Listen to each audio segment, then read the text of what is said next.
What's the meaning of Blackbeard?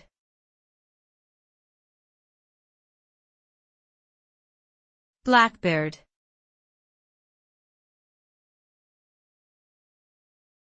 Blackbeard.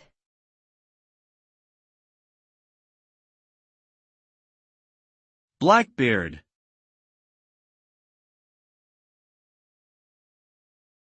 Blackbeard.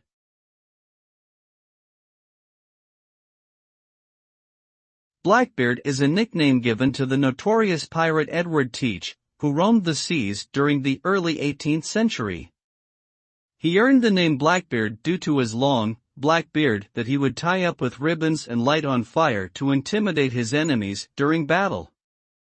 Blackbeard was known for his fearsome reputation, engaging in acts of piracy such as looting cargo ships and terrorizing coastal towns. His reign of terror came to an end in 1718 when he was killed in a battle against British naval forces. Today, Blackbeard is remembered as one of the most infamous pirates in history.